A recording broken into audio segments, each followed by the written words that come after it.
আমি স্মরণ করতে চাই বাংলাদেশের স্বাধীনতার ঘোষক শহীদ প্রেসিডেন্ট জিয়াউর রহমানকে। স্মরণ করতে চাই 1971 সালের স্বাধীনতা যুদ্ধে সেই লাখো শহীদদের, যাদের রক্তের বিনিময়ে আমরা একটা স্বাধীন ভূখণ্ড লাভ করেছি।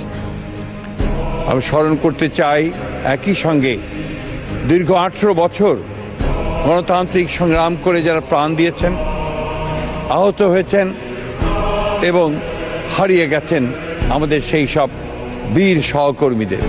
একই সঙ্গে 2024-এ আমাদের যে সমস্ত তরুণেরা, আমাদের ছেলেরা আমাদের একটা সত্যিকারের অর্থেই গণতান্ত্রিক রাষ্ট্র নির্মাণের জন্যে প্রাণ দিয়েছে, তাদের প্রতি আমি গভীর শ্রদ্ধা নিবেদন করছি। মাননীয় স্পিকার, দেশনেত্রী বেগম খালেদা জিয়া সম্পর্কে অল্প সময়ে কথা বলা অত্যন্ত কঠিন ব্যাপার। একজন মহিয়সী মহিলা, একজন অসম সাহসী নেত্রী, একজন দূরদৃষ্টি সম্পন্ন রাষ্ট্রনায়ক, যিনি বাংলাদেশের এই 54 বছরের 43 বছর রাজনীতিতে বিচরণ করেছেন দাপটের সঙ্গে। এই নেত্রী বাংলাদেশের তিনবার তিনি প্রধানমন্ত্রী নির্বাচিত হয়েছেন বিপুল ভোটে এবং সম্পূর্ণ একটি নিরপেক্ষ ভোটের মাধ্যমে।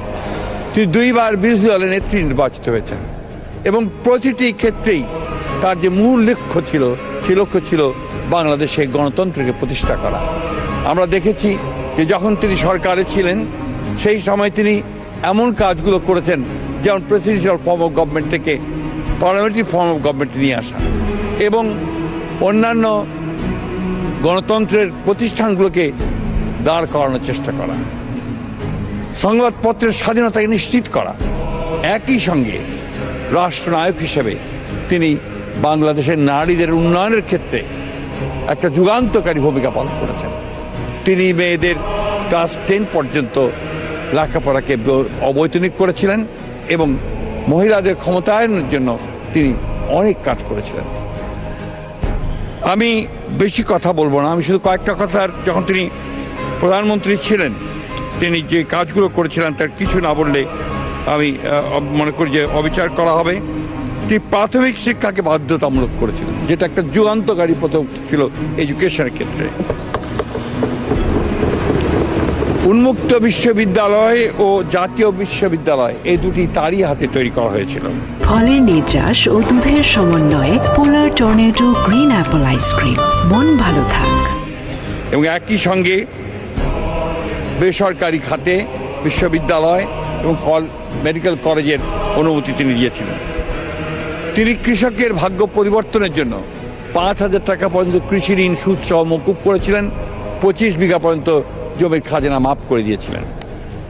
একই সঙ্গে তিনি আমাদের মুক্ত বাজার অর্থনীতিকে সামনে এগিয়ে নিয়ে যাওয়ার জন্য তিনি অনেকগুলো ব্যবস্থা গ্রহণ করেছিলেন।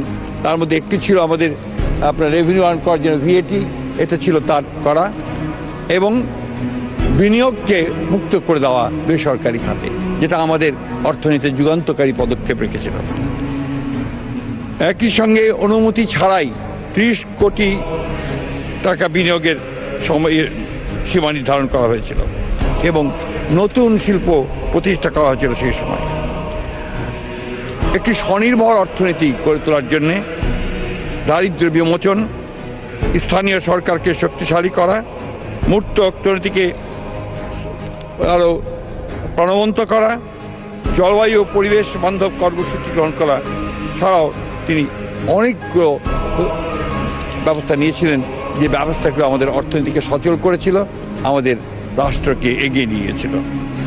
আমি কথা একটু শুধু আরেকবার বলতে চাই যে অপোজিশন লিডার হিসাবে, বিরোধী দলীয় নেতা হিসাবে তার মূল কাজটি ছিল গণতন্ত্রকে প্রতিষ্ঠা করার জন্য সংগ্রাম করা। তার এই 43 বছরের যে রাজনৈতিক জীবন, সেই রাজনৈতিক জীবনে তিনি কখনো আপোষ করেননি গণতন্ত্রের প্রশ্নে।